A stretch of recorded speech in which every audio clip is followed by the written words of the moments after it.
for me instead of either staying home or voting for someone else. And they had no idea what the impact of that vote would be, except on marriage equality, because I was talking about oral chemotherapy as a freshman legislator. And, you know, I'm sure at some point it may have passed, but it passed then, and I still get letters today thanking me. And really, I mean, my wife did all the work.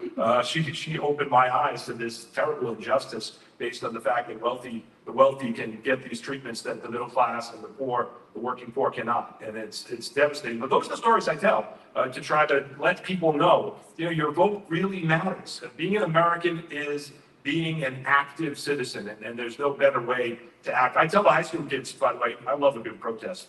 And I tell the high school kids, get out there and protest, get your signs, chant, do what you have to do, because young people have always been the conscience of this nation. But if you don't follow that protest up with a vote, then the protest is useless. And we are saying that in our lessons. We're saying that. First question, just quickly, part of this classroom visit, the business that we do, we recruit students to be our civic student liaisons.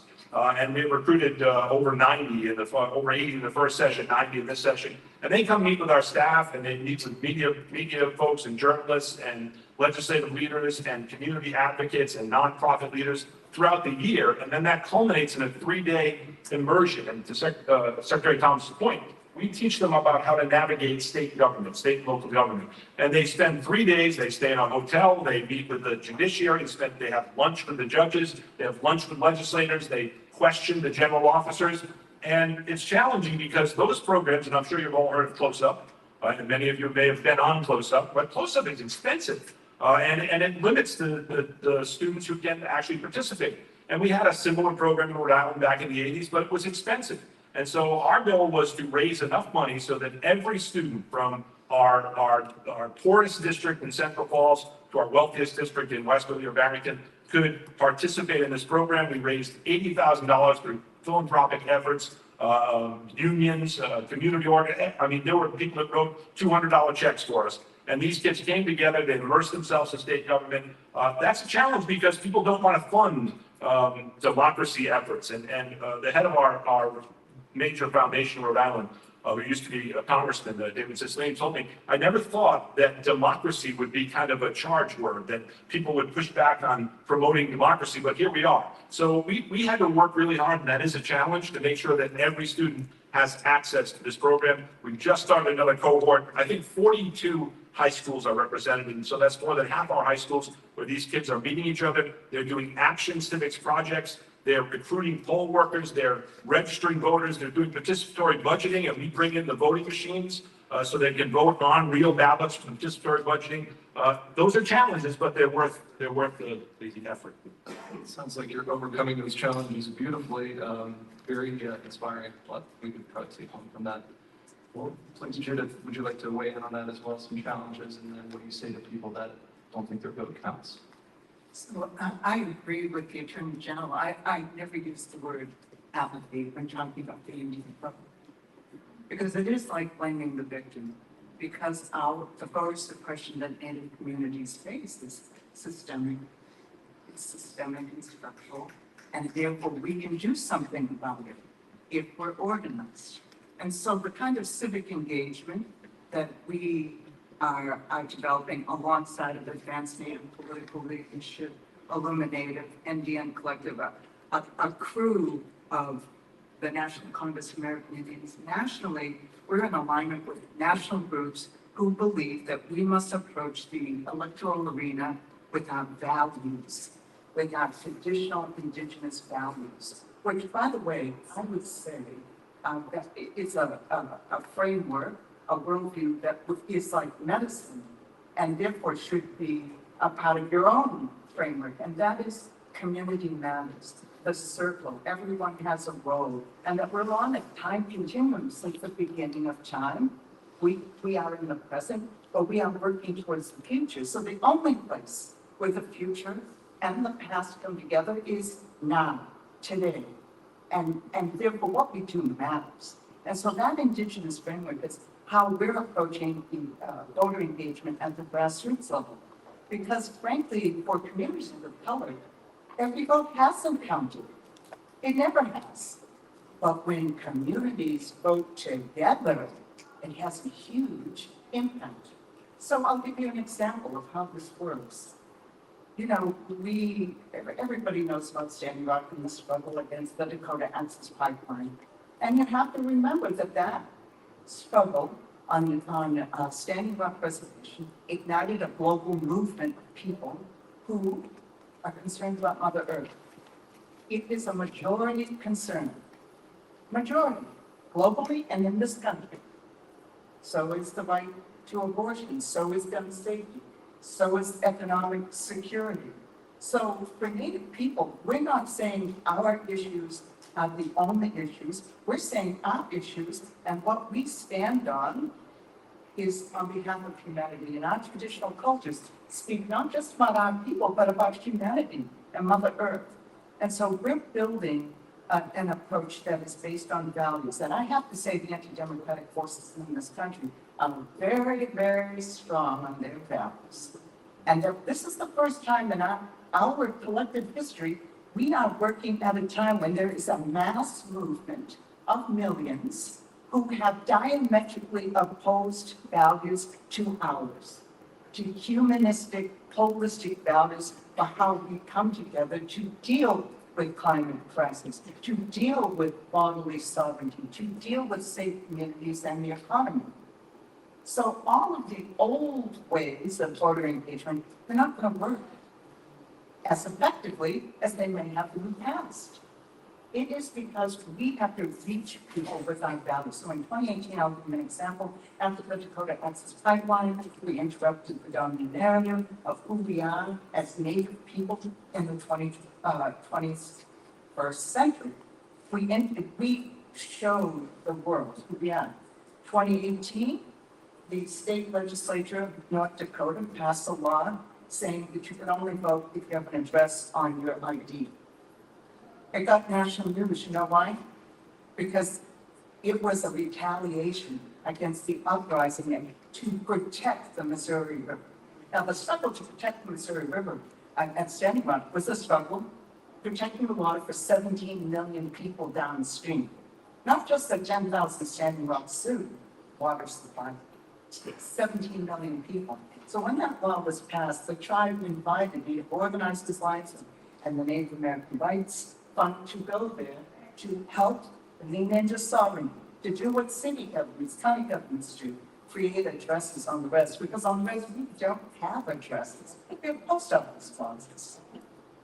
We organized over 100 moccasins on the ground from every community, aunties, uncles, told their folks and all ages, we have to fight for our right to vote. And we had a 94% voter turnout on Standing Rock.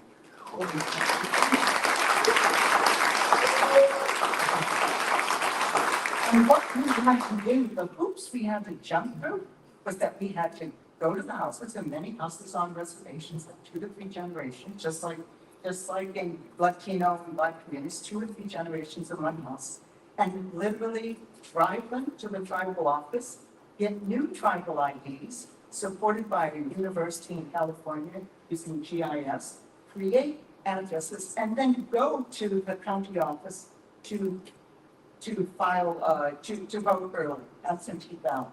Well, it was like 1962 Mississippi, because the county clerk was a cigarette-smoking, donut-eating, very large white woman. No offense, I'm a very large Indian woman.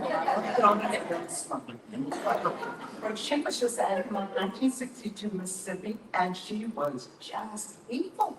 And she was an elected official. So we used our values. We brought her donuts. We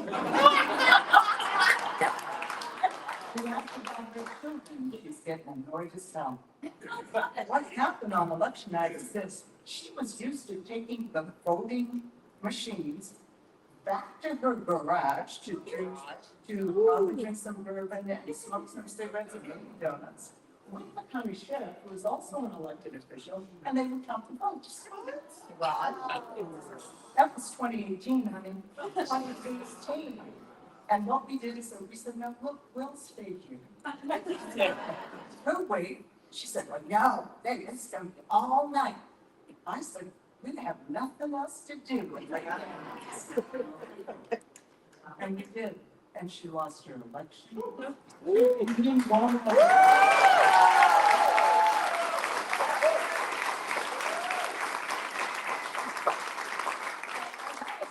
that is only possible because we organized the grassroots. It was organized engagement. And people saw this as their standing vote. The next day, young people tell us, we were waiting for the next standing vote, meaning an camp, a prayer camp, to being indigenous.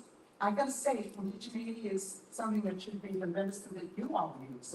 By leaning into your values, that it's about community, it's about your aunties and your uncles, and it's about seeing yourself on the timeline of history and future.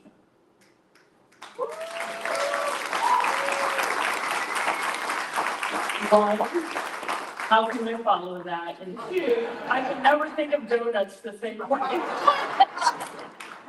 But you brought up something really important. That's what voting is all about, values. And I really feel that we are losing this game of a representative democracy because we have laws, and it seems like more and more, that actually do not reflect the values of the majority. So how do we shift that? Civic literacy, right? We have to get in the game. So every vote matters. Even if you don't vote, that's a vote, because guess what? Someone wins, and someone sets these laws that I talked about that create this world we live in, impact our lives. So whether we are at the ballot box or not, these decisions are being made that shape our lives, our children's lives, future generations. And one thing I always say, a lot of people ask me, like, oh, what's the one place I can go and learn all of this? Like, can it be easier? I don't have time. Spoiler alert. Our form of government is not going to be the one easy thing in your life. Like, it's just that simple. So, like, get over that, people. Like, it's hard to make time to work out. It's hard to be in a relationship. It's hard to raise children. It's hard to hold a job. It's hard to do everything. Our government is no different. So once I get over that threshold, then I remind people that it is difficult, and sometimes government is incredibly difficult to navigate. It's very siloed. It does take a lot. Sometimes you have to figure out whether you need a donut strategy or a different strategy to win. But all of it is easier than living under bad policy. So that's what I remind people. Showing up at a rally, showing up to vote, showing up to hold candidates accountable, to testify in legislatures, etc., is all easier than living under bad policy. But one thing that I think is a real problem in elections is that we all take this representative democracy for granted, because in our lifetimes, it has basically worked. And no one thinks about how it's funded. And you should be thinking about how it's funded. Most people don't know that Help America Vote Act grants were cut by about $20 million this year. And that's money that goes to every state and has been going to every state to do many of the types of things that we are talking about here today. So Connecticut and every other state in America suddenly had less budget to reach out for voter education and to help voters vote. You should think about how it's funded locally, at the federal level, and at the state level. People are always shocked when I tell them in Connecticut and many states, we have no funding for anything related to community outreach or community engagement. We've rolled out early voting for the first time in Connecticut this year. Yay. We received $0 to educate the public about it. And it's why we have undergone so many civic programs, from partnerships to the Power Civics I talked about, We put up a Civics 101 website. We have worked with community groups to translate all of those materials into additional languages, because we also have the funding for that. We started a program with local, statewide businesses or state businesses to help spread the word about civics, and on and on and on. But that is because there's no funding. So we need people to start paying attention, not only about voting rights. Connecticut, we're in a good position. We have had a great legislature. When I was in the House, I was very happy to have an opportunity to vote for automatic voter registration, which many states are still fighting for. Obviously, early voting. Also, we codified a lot of the components of the Voting Rights Act by adopting the John Lewis Voting Rights Act in Connecticut. Same-day voter registration. We have a lot of very strong laws in place to protect voting rights, but it doesn't matter if no one knows about them. And people don't know.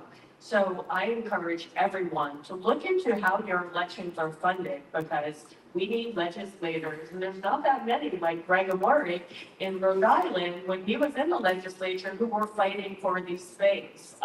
So we need you to join that fight at all levels of government and help us increase civic literacy. Well, I have a question real quick, show of hands in the audience. How many of you have signed up to be poll workers or recruited poll workers? Impressive. So for the panel, and we can continue with this order unless anyone wants to jump in first. Because poll workers and election officials are on the front lines of our democracy, they're also at risk of being targets for threats and harassment. This has led to some election workers exiting those roles, and has contributed to the reluctance on the part of others to work in elections. What are you doing to recruit and retain poll workers and keep them safe? Let me briefly just say Maryland passed a law to make it a crime to threaten poll workers just this year, so that's in effect now.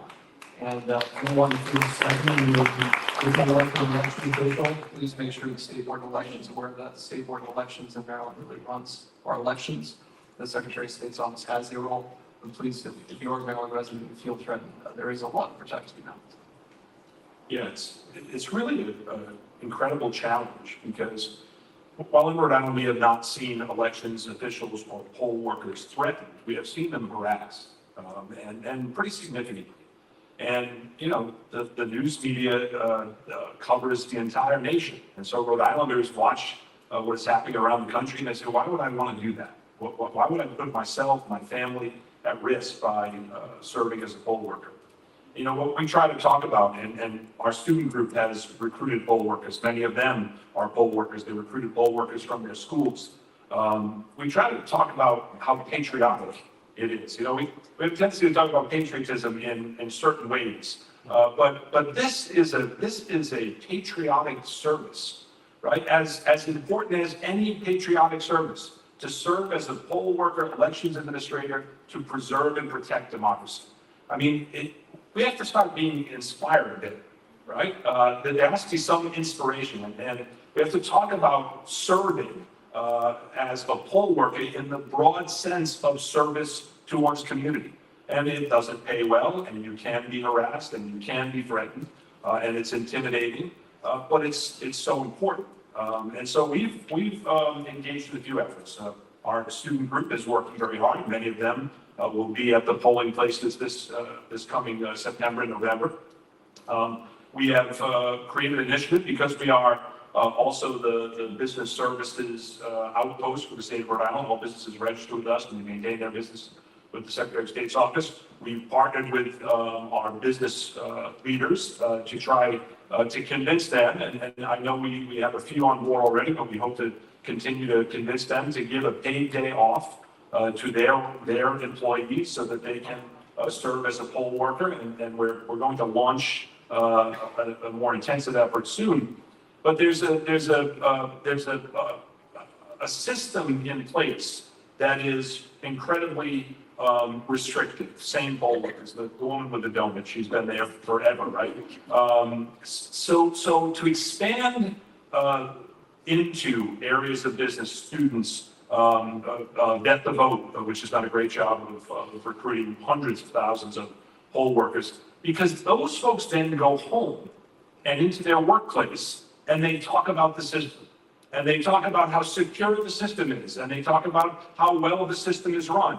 And they talk about the fact that, I didn't see any irregularities that Fox News is talking about nonstop. I didn't see any people come in with X number of ballots. I didn't see someone who was not registered come in to register. I didn't see any of that. So what you're hearing on the news is not what's going on in the vast majority of polling locations around the nation. And that's as important as staffing the polls. Having that word of mouth in communities that the process, it is as secure as a human process can be. And there are people who are patriots serving in these voter system capacities that are doing this work for their country and their community. They're not doing it for some political end. And I think that's important to talk about.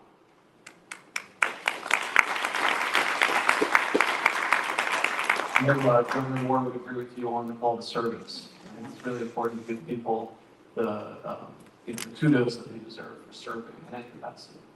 I think one thing that is critical in 2024 is to understand the context of voting. And the fact is that political violence is on the decline. Whenever political violence happens, it jumps out at us. And it's painful and hurtful and scary. But political violence overall is on the decline. What is dramatically increased is the threat of violence. And that is voter suppression. That is narrative voter suppression.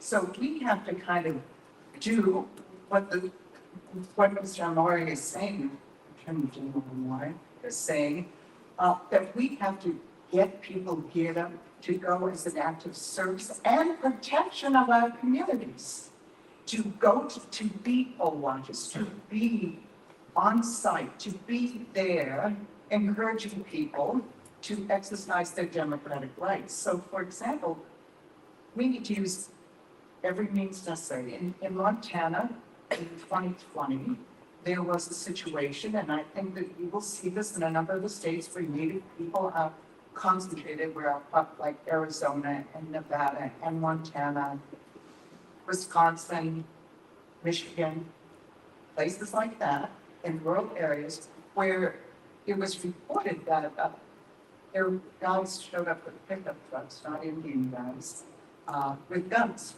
with rifles, Indian rifles, just to sit across the street from a polling place. So people started using social media. Indians love social media and are on their phones. So we don't have a lot of access to broadbands. We're from phone, right? And it was being reported. And some people were saying, stay away from that polling place. They're going to shoot us up. An organizer that we work with there said, oh, let's go. Bring your aunties, your uncles, your grandmas, we're going there. And they did, and those fellas go on. But we have to look at voting as being very local, but having national significance, because if we fall prey to the threats of violence and don't use every means necessary to see it as service and protection of our rights, then we will not be able to do the job we need to do to curb the rise of the anti-democratic forces and the threat of authoritarianism. That's all I would do. Panelists say, but so in 2020, I was on the ballot and I was going to my various polling places in the 3 towns I would have represented. And that was the year the pickup trucks with the Trump as Rambo banners were in use, or at least in my neck of the woods. And at every polling place I went to, there was one such truck, and it kept its engine running with its headlights focused like right on the door of the polling location. Now, was I threatened? No, but perception is reality, and the same is true for poll workers. I think it's that threat of violence, and you inadvertently touched on something else, which is misinformation and disinformation, and the threat of, or the risk of, people putting out false violence that may have occurred or might occur. And all of these things are creating an environment that makes it incredibly tough to make poll workers feel good about this very important public service that they're performing. So we knew that, of course, coming in last year. So we've been very intentional on creating a listening ear, basically. Like, I consider myself a psychologist of our election workers, but giving them an opportunity to express their concerns, things they've seen. It also helps us stay on the pulse of what's happening. In Connecticut, we don't have county form of government, so our elections are administered town by town. So hearing what's happening locally, I have a monthly call, that has been incredibly helpful to our office, but it also helps them feel supported, and I think that's part of the solution. We also, have started doing poll worker appreciation events, which have been so well received, and it hardly has ever happened. They're like, no one's ever really thanked us. But we go town to town, we invite all poll workers, we invite local dignitaries, we invite the press, I show up, and we just simply thank them. And like, they have cupcakes and cookies, it's great, and they love it. And we give them like a certificate from our office. And in terms of recruiting the next generation are all new poll workers, because I think we need more poll workers that look like all of our communities, and that's not the case in Connecticut, I would say. So we work with all different groups, from like the Bar Association to the NAACP to the tribal community. We have 2 federally recognized tribes in Connecticut, to anyone we can think of. And we also were able to get some funding to start a program we're calling Next Gen Elections, where we just put together a cohort of 40 college students around the state, and they're being trained to the highest level moderator in Connecticut, highest level of poll worker. They'll work 20 hours during the election. They have a registrar of voters and the mentor. And because we wanted this to be equitable, all of their training hours, their transportation to the polls, and their work hours are all paid because we were able to receive this grant. And therefore, people who maybe might not have been able to be a poll worker in the past can do it. And hopefully, we're building in the next generation, because we have so many poll workers who have been doing it 10 years, 20 years, 30 years. They're tired, ready to step down, and we need a whole new workforce to come in. And I should add one thing, because I don't know if it's true in every state, but when I'm out in the community, 8 out of 10 people think poll work is volunteer work, but it is paid. So I've been trying to get that word out as well. And when I talk to young people, especially in high school and college, they're like, really? And it's better paid than most of the college jobs. So that lights them up a little bit. So we'll see. I'm loving these answers, so I can try to continue with a ton more questions, but I think we'll just have one more, and then we'll open it up to the audience. So this is related to what you were just mentioning about misinformation, malinformation, disinformation over the last few election cycles, can create voter confusion. And so mistrust in the electoral system, what are your offices doing to ensure voters have accurate, trusted information about how to vote, as well as the issues and the candidates on the ballot, if not your office, then just your broader community? Sure. So when we came into office, we found that about 22 of our 39 cities and towns, we are the smallest state, were not on a .gov platform, which was beyond my comprehension. So we engaged in an effort to work with those cities and towns to make sure that they transitioned to .gov. Now we're, I think, 3 away from 100% compliance. And I say that because we want to make sure that the public understands where they can go for good information. And if it's not a .gov, or in our case, sos.ri.gov, or something that is official, a government official site, then that information should be questioned at the very least. And the full information can be found at those .gov sites and at our sites. We've been very intentional about making sure that we have very clear, plain language, multi-language information for voters who may have some doubts, and then we'll come to those sources for that information. At the same time, we have gone on tour around the state, and in many places that we have had these voter information workshops, these are, Rhode Island's a very blue state, but we have some red communities. My guess is that Donald Trump will get 40% of the vote in Rhode Island, and we have some folks that are, some of those communities will be 75% Trump communities. And we've gone into those communities and other places and talked about the process. And we've talked about the process from start to finish, and our elections team has sat and answered questions until there are no longer questions, to put a human face on what has become this cartoonish discussion around elections. And I think that's had an impact. Now, we haven't changed minds, but we have put a human face to this process, and it's had an impact, and we'll continue to do that. And then the other thing that we've been really intentional about is making sure that the underrepresented communities in Rhode Island are a focus of our information outreach. And so we are on Spanish-speaking radio stations all the time. We are putting our advertisements in hyper-local publications. I will go on a podcast that has 3 listeners if it means getting information out to our voters where they are. And I think that's really important, right? I mean, it's one thing to have your website and have this information there, and it's another thing to make sure you're getting into communities and meeting voters where they are, and having that discussion with them about what is real. And I think when you have a 10-minute discussion about the mail ballot process, it's very difficult for folks to push back once the explanation is given in detail. We've been voting by mail for decades. It has only become an issue when someone lost.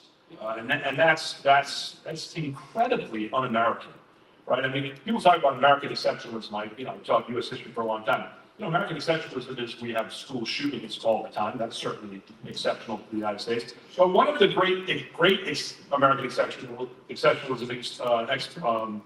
historical examples is the fact that we had peaceful transitions of power outside of post-Civil War America, with really nobody questioning the electoral process other than the suppression that we've spoken about today, pushing back on that. And this is incredibly dangerous. And I think it should be talked about in that context, how dangerous this is. And again, I'll go back to what I said earlier.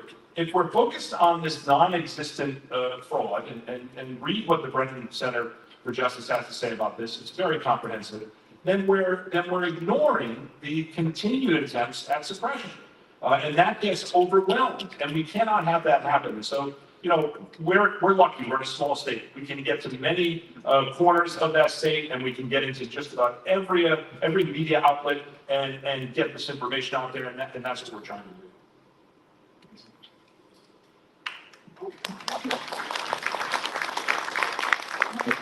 I think one kind of framework we have to operate from is that although there's a mass movement of millions who have diametrically opposed values, they are also, there are people in that mass movement who we can get to question certain premises.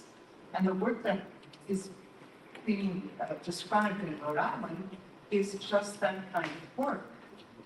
Look, humans, the brain, you can hold 2 diametrically opposed ideas in your brain. I love my camera, stop watching. I also sometimes just want to slap them across the head. But those 2 ideas feelings are in my brain at the same time sometimes. And so our way of countering disinformation is to lead people to begin to question certain premises that are being pounded on in the dominant narrative around democracy. And so I think speaking to majorities and speaking on behalf of majorities' common sense is a very important strategy to undermine the disinformation. Then you just gotta have things that, although facts don't necessarily change the game, because you wouldn't drive drunk or smoke a cigarette if facts could wait a day, right? So we, in Indian country, the Native American Rights Fund, we are a close partner. They will put out poll workers across the country, Indian country. We need you, if there are tribes in your areas, to get your local legal observers to partner and call the Native American Rights Fund to join and help us. We only had 40 in 2020. We need triple that amount to deal with the threats to voting rights. Native Organizers Alliance, in partnership with Illumina Native and National Native Narrative Change Organization, they work with kind of the influencers. I call it the native glitterati. We work with sweaty folks on the ground, so we're a good team. And we will be putting 200 moccasins on the ground in 11 states. And we will pay them $20 an hour, 20 hours a week, in 19 weeks. Now, raising that money is difficult. And we have raised about $1.5 million. We need to raise about 500,000 more to ensure that for 19 weeks, starting at the end of August, we will have people in key communities in the battleground states, in Montana as well, on the Crow Reservation. We will have people there educating people about not only how to vote, but why to vote. Because elections don't solve the problems we face, they create the conditions under which we can organize and solve those problems. And we have amazing examples in Indian country because of the nomination and confirmation of Deb Haaland as the first Native woman in the executive, as the Secretary of the Department of Interior. We have never had that. We only had Native women in Congress since 2018. We never had our Barbara Lee. We never had our Maxine Waters for our children. And so we are leaning into the fact that Deb Haaland, that representation, for the representation of Congress, is not a destination. It is a way for us to create conditions for us to build power to change the policies. Under Deb Haaland, for example, she has limited power. Limited power, let's face it. You have limited power. But with community, with organizing and putting the wind beneath your wings, you all can do amazing things. Deb Haaland created a working group to study the impact of racist, misogynistic terms being used as place names. And the outcome is that after 8 months of study, we already knew because of the scientific analysis, that using the S word for over 700 federally recognized geographical locations is damaging to all of us. It denies Native women our humanity, and it doesn't help white people understand the nature of being truly holistic in our democracy and being truly holistic as people, to understand the true nature of our history. And so we believe that educating our people, working for 19 weeks on the ground in Indian country in 11 states, will make a contribution to all of y'all's struggle for democracy and the right to vote. But I have to say, the most important thing that we can do is to build alliances. Because if you live in Connecticut or Rhode Island or the state of Minnesota, I'm gonna tell Attorney General Ellison, go meet with your Secretary of State. If you have Attorney Generals and Secretaries of State that are like them, go meet with them. Develop a voter protection plan now. Now.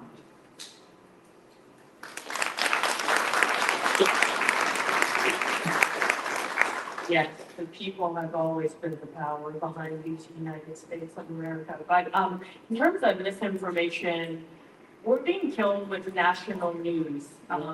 As local media shrinks, more and more people are watching national news. I can't tell you how many people email me, Connecticut better go back to paper ballots. Connecticut never left paper ballots. So misinformation, disinformation, and malinformation, we are certainly doing all the things Secretary Maury described. As the first Black secretary in Connecticut, I also have sort of a lot of street credit, if you will, going to underrepresented communities and making sure they understand. I too will go anywhere. Two people could be there. I'm like, hey, let me teach you about this. It's great. Radio, webinars, etc. So we're trying to educate people about what to look for, you know, how to spot AI, like what's a deep fake, all of that. But the biggest threat, I think, this year will actually be misinformation, which is all of us spreading information inadvertently that is not correct. There was a study done in 2020, and I think it showed, I don't remember the exact numbers, but something like 33 of the top-rated disinformation posts were shared by people over 30 million times. That's 33 posts. There was an article in Forbes magazine a couple of weeks ago about one influencer group linked with Russia. Over a 2-day period, they stood up 120 false websites that seemed to be run by journalistic groups where with AI, they were able to scrape a bunch of real articles, but like change it slightly. And it's you and I who will read these things. It looks like a reputable source, and we will share the information. And I say that not to scare people, but to make everyone realize we will have to treat this election cycle differently. We have to use the gray matter that we were born with and make sure that we are not becoming part of this broader problem of disinformation. So in addition to everything Secretary Maury described, we also are trying to get ahead of our press in Connecticut. Starting 4 weeks before every election, we send basically 4 or 5 pages in minute detail about all the facts around elections, what's happening at that time, how it's happening, what is and isn't happening, and it's also how we get ahead of news stories that we might be hearing about locally. And we send these out every week, sometimes more than once a week, just to make sure, because the press prints misinformation inadvertently all the time. Because election law is very complicated, and by changing one phrase, you're now encouraging people to do something illegal, or you've given them the wrong information. We also are fortunate in Connecticut. We have a misinformation officer who spends all his time scouring the dark web and social media, making sure that nothing is out there that is just blatantly incorrect. And there is a National Association of Secretaries of the State that we all belong to, and they have a Trusted Info 2024 campaign. So we're all on social media. We all have webinars, videos, etc. that we put out to the community. But we also have been trying to work a little preemptively with all of our election workers to make sure that they are over communicating. I don't know about other states, but in Connecticut, very detail oriented, quiet, don't like the limelight people. Those are our election workers. But we're like, no, no, no. You need to be out in your community, put things, oh, I don't know how to do the social. No, no, no. You need to be out, get on social, get stuff on your town's website, and be aware of all of these things that are happening now, so that when your townspeople know to call you, because most people don't know who the Secretary of the State is. I hate to say it, they don't know even, hey, if I need trusted election info, where do I go? I know Secretary of the State. No one says that. No one says that. Don't go to their towns first. So we're trying to make sure our towns are empowered to answer these questions and also have a a rapid response communications plan, so that if they hear about misinformation, like there's a fire at a polling place, or, oh, election may change this year for some reason, they have a plan to get out to their communities. But I encourage all of us, and myself included, don't hit like so easily, and don't hit share so easily until you know it's true.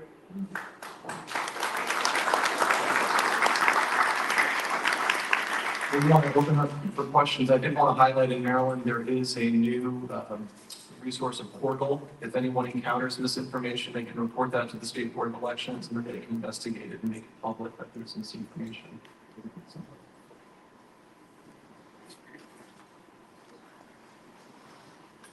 Hi, so I live in Reno, and I don't know if you've heard about Washington County, but, okay, yes, the commissioners voted not to certify the election.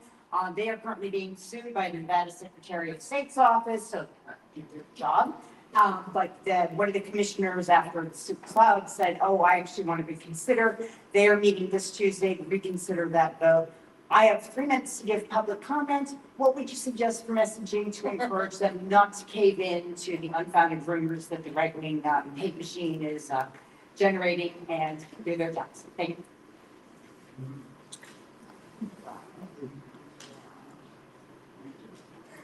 I think you're on your way. I think what you said here is valuable. Yeah, I think we have to always lean on the truth, and talk about it, right? It's important to talk about the truth and what the process is and how the process works, and that it has worked, or not perfectly, of course, nothing is perfect. But I think that's, most people are self-reflective. Most people, they might not be in real time, but most people are self-reflective. And I think that the truth has a way of making its way into the consciousness. Again, and Dr. King said it, right? The arc of the moral universe is long and bends toward justice. I think the truth. I think what we try to teach our students in our civic education program is to take a breath, focus on the truth, no ad hominem attacks, no hyperbole, make it a straight case on the facts and let your case stand on the morals. Because we get lost sometimes in the passion of the moment, and we get derailed into discussing things that are not our case. I think that's the best advice. Yeah, and if I could just add to that, definitely, I think data and information more important than feelings, right, when testifying. But the one advice I always give everybody, numbers count when testifying. I mean, for better or worse, a lot of people have their minds made up, right? Because they've been going about their life, talking to people they know about how they feel about something. So if 5 people show up to testify, your mind's not changed, right? Because you've already talked to maybe 10 people you know and trust. So my best advice, spend time giving 100 more people to join you, or 500 or more. I can't say it enough. A representative democracy depends on numbers. And that's how it's always been and how it always will be. Doing different things simultaneously and consistently for change to actually happen.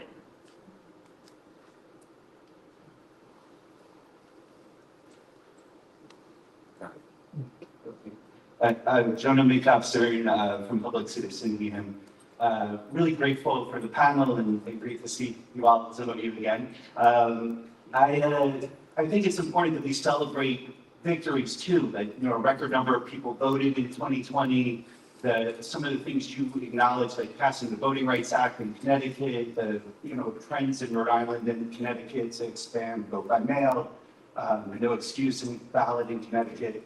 An issue that I think is really important is people having their rights stripped away when they're incarcerated or formerly incarcerated.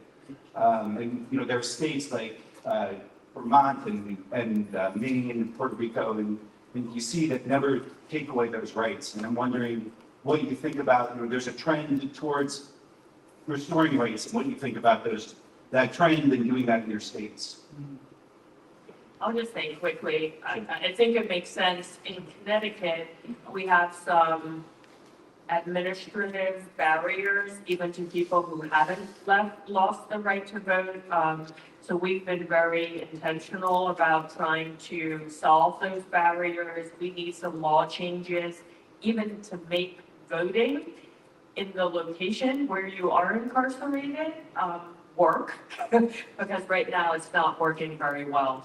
So my approach is to solve those barriers, which will make it easier, I think, to move any sort of legislation forward. Because right now it's too easy in Connecticut to say, even if we passed that law, people still could vote easily, and they'd be right. So we're working on eliminating those barriers. Yeah, I think, I mean, the basic question is, have you lost your citizenship based on incarceration? And the answer is no. And so, you know, it's a political question more than a rational policy question, because the attempt to politically change those laws because of the hyperbole around the conversation makes it a challenge for legislatures to tackle that. But if you just boil it down to the basic premise that you have not lost your citizenship, you shouldn't lose your right. I think it's a simple question.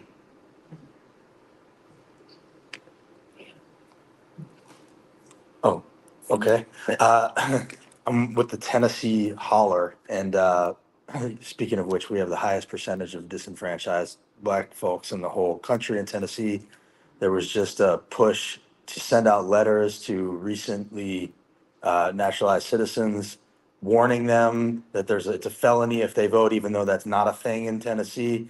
So basically, we're at the bottom in voter turnout every year, and Secretary Trey Hargett seems to be the Secretary of Voter Suppression. What do you say to people who are in a state where we don't have secretaries of state that are doing what you guys are doing, which is actually actively trying to increase the voter turnout, and instead seem to be doing the opposite? How do we push back on that in a state like ours?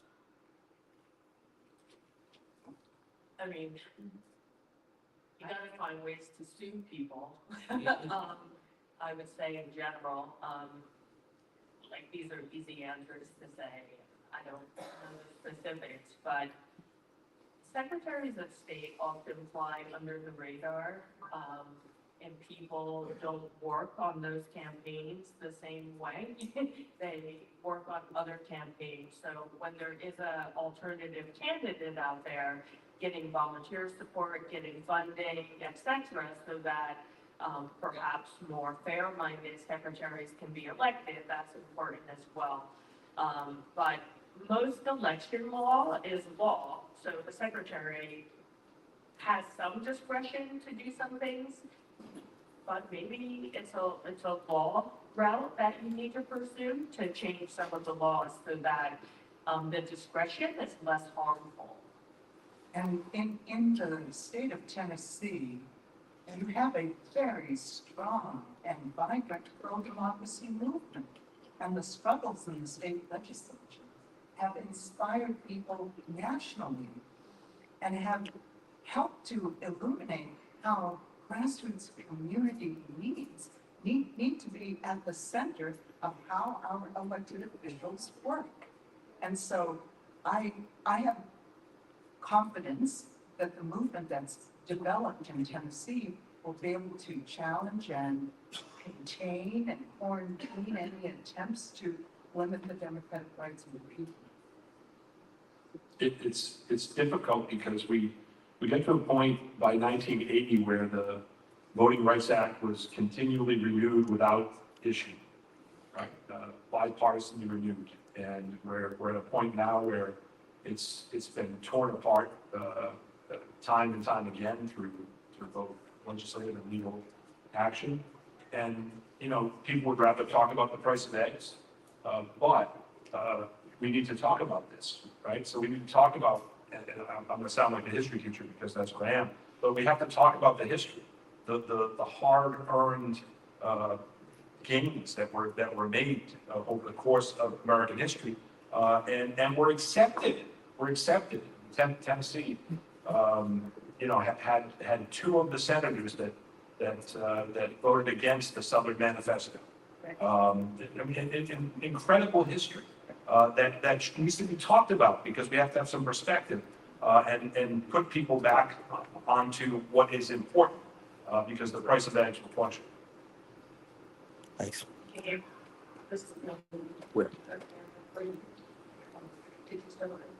I mean, I had a similar question because I worked with Democratic Party of Georgia in 2020 and 2021, and we've got the court cases. Stacey Abrams Fair Fight took Brian Kemp, the 2008 election to court, and they lost. In 2020, we had for all Raffensperger gets for the 11,000 vote thing. We had voting locations changing the day of the 2020 election, and we were inadvertently sending people wrong voting locations. The only place where that information was right, my vote wasn't right. The only place that was correct was Secretary of State's website, and it's not easy to use. We don't have Wi-Fi in Georgia. Most Georgia doesn't have Wi-Fi. We've got a bunch of dead zones. So even when you get information to people like in person, those canvassers have come for like months and months, and then the day of the election, the information is wrong. So we've got the court cases, we've got so many volunteers and so much money, we don't even know what to do with it. But there's so many systemic problems, and then we can't elect a new Secretary of State because the current Secretary of State and the governor are purging voting rules. So like in a situation like that, is there anything else you can do? Because our volunteers are doing the work, but the suppression is here. And the volunteers are so burnt out. I don't know what else to do. Do you have anything? Well, I'm glad there's a history teacher on this